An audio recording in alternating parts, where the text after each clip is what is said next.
मौर्य साम्राज्य के पतन के बाद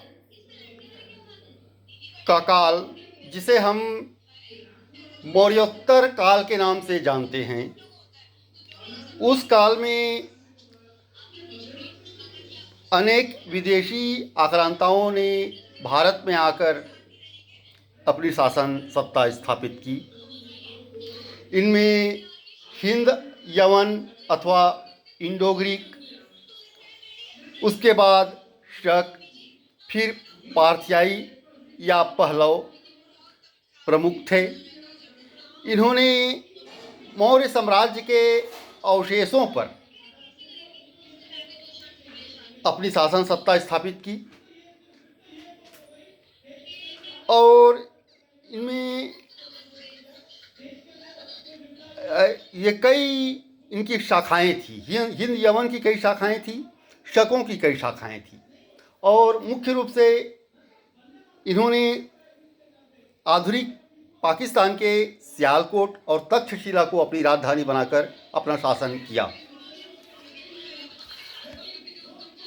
और इसमें एक विशिष्ट बात यह थी कि ये वंश भारत की संस्कृति में रच बस गए, घुल मिल गए। उन्होंने यहाँ के सामाजिक परिवेश को अपना लिया, राजनीतिक परिवेश को अपना लिया तथा और अनेक बातें ऐसी थी जो ये बाहर से लेकर आए और उसे इन्होंने भारतवासियों ने उसे आत्मसात कर लिया। तो पार्थियाई या पहलव लोगों के शासन के बाद एक और विदेशी वंश कुषाण वंश ने भारत भूमि पर अपनी सत्ता स्थापित की। इन्हें यूची या तोचेरियन अथवा तोखारी भी कहा जाता है। कुषाण लोगों का मूल निवास स्थान चीन की सीमा पर स्थित चीनी तुर्किस्तान था। कालांतर में यूची कबीला 5 भागों में बंट गया। इन्हीं में से एक कबीले ने भारत के कुछ भागों पर शासन किया। उनका साम्राज्य अमू दरिया से गंगा तक तथा मध्य एशिया के खुरासान से उत्तर प्रदेश के वाराणसी तक विस्तृत था। भारत के में सबसे अधिक व्यापक रूप से सोने के सिक्के चलाने का श्रेय कुषाणों को है। ये विदेशी शासकों के रूप में सर्वाधिक प्रसिद्ध थे। सर्वाधिक ताम्र सिक्के चलाने का श्रेय भी कुषाणों को जाता है। मथुरा से प्राप्त सिक्कों, अभिलेखों, संरचनाओं तथा मूर्तियों के कारण मथुरा को कुषाणों की द्वितीय राजधानी माना जाता है।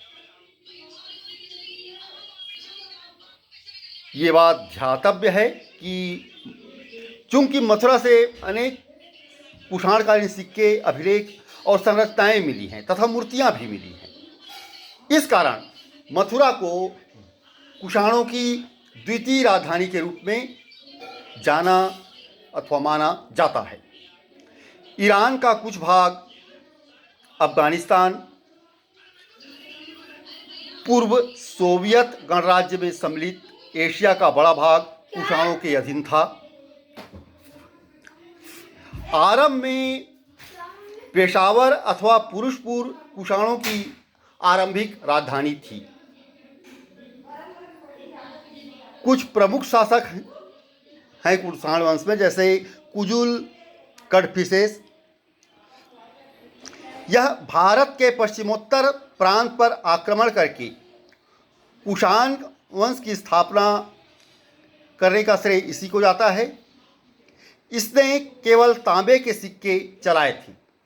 उसने रोमन सिक्कों की नकल करके तांबे के सिक्के ढलवाए तथा महाराजाधिराज की उपाधि धारण की। कुजुल कडफिसेस की मृत्यु के बाद विम कडफिसेस कुषाण शासक बना। चीनी ग्रंथ हाउ हान शू से ज्ञात होता है कि विम कडफिसेस ने तिएन चू की पर विजय प्राप्त की तथा वहाँ का शासन अपने सेनापति के हाथों में सौंप दिया था। वीम कड़फिसेस ने तक्षशिला और पंजाब पर अधिकार कर लिया था। इसे भारत में कुषाण शक्ति का वास्तविक संस्थापक माना जाता है। भारत में सर्वप्रथम स्वर्ण सिक्के चराने का श्रेय भी वीम कड़फिसेस को ही दिया जाता है तथा इसने स्वर्ण सिक्के के अलावा इस शासक ने तांबे के सिक्के भी चलाए थे। वीम कड़फिसेस के सिक्कों पर एक ओर यूनानी लिपि तथा दूसरी ओर खरोष्ठी लिपि उत्कीर्ण है। यह शासक शैव मत का अनुयायी था। उसके कुछ सिक्कों पर शिव, नंदी तथा त्रिशूल की आकृतियां मिलती हैं। इस शासक ने महेश्वर की उपाधि धारण की थी। वीम कड़फिसेस ने अपने शासनकाल के दौरान विभिन्न उपाधियां जैसे राजाधिराज, महेश्वर तथा सर्वलोकेश्वर इत्यादि भी धारण की थी।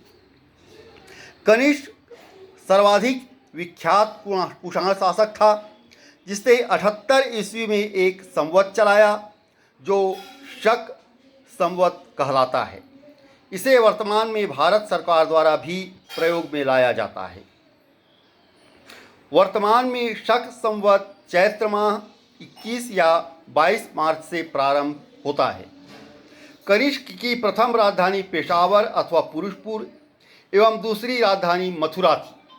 कनिष्क ने कश्मीर को जीतकर वहां कनिष्कपुर तथा तक्षशिला में सिरकप नामक नगर बसाया तथा बौद्ध धर्म के प्रसार और महत्व दर्शाने के लिए उसने एक 400 मीटर ऊंची 13 मंजिली मीनार बनवाई थी। पुरुषपुर के निकट उसने संधाराम विहार निर्मित करवाया। उसने काशगर, यारकंद तथा खोतान पर भी विजय प्राप्त की थी। उसने चीन से रोम को जाने वाले सिल्क मार्ग पर भी नियंत्रण स्थापित कर लिया था। कनिष्क ने रोमन सम्राट की तरह केसर या सीजर की उपाधि धारण की थी और शकों की तरह क्षत्रप शासन व्यवस्था लागू की थी। कनिष्क ने पाटलिपुत्र पर आक्रमण कर वहां के प्रसिद्ध विद्वान अश्वघोष, बुद्ध का भिक्षापात्र और एक अनोखा कुक्कुट प्राप्त किया था। बोगरा अथवा महास्थान में पाई गई सोने की मुद्रा पर कनिष्क की एक खड़ी मूर्ति अंकित है।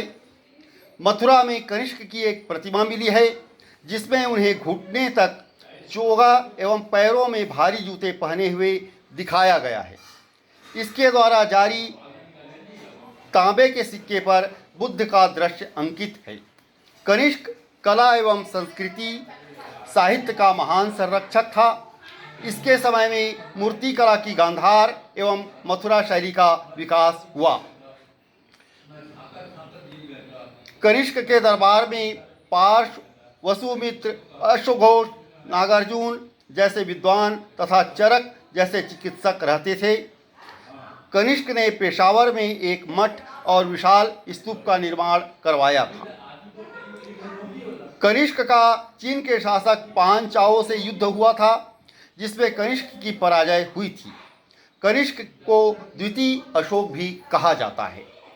कनिष्क के समय कश्मीर के कुंडल वन में चतुर्थ बौद्ध संगीति का आयोजन हुआ जिसमें बौद्ध धर्म हीनयान एवं महायान में विभाजित हो गया। इस बौद्ध संगीति के अध्यक्ष वसुमित्र तथा उपाध्यक्ष अश्वघोष थे। कनिष्क का उत्तराधिकारी उसका पुत्र वासिष्क हुआ। तत्पश्चात हुविष्क कुषाण वंश का शासक बना। हुविष्क ने कश्मीर में हुविष्कपुर नामक नगर की स्थापना करवाई जिसका उल्लेख राजतरंगिणी में है। उसके सिक्कों पर शिव, स्कंद तथा विष्णु की आकृतियां उत्कीर्ण हैं। कुषाण वंश का अंतिम महान शासक वासुदेव था। कुषाण शासकों ने महाराजाधिराज जैसी भारतीय उपाधियां धारण की। इसके अलावा देवपुत्र चीनी उपाधि, रोमन उपाधि केसर जैसी उपाधियां भी धारण की। उन्होंने मंदिर बनवाने की प्रथा अथवा देवकुल भी प्रारंभ किए। कुषाणों ने सर्वाधिक स्वर्ण सिक्के, जिसकी मात्रा 124 ग्रेन होती थी, जारी किए।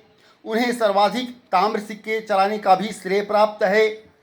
हुविष्क को संभवतः रुद्रदामन ने पराजित किया था तथा मालवा शकों के अधीन हो गया था।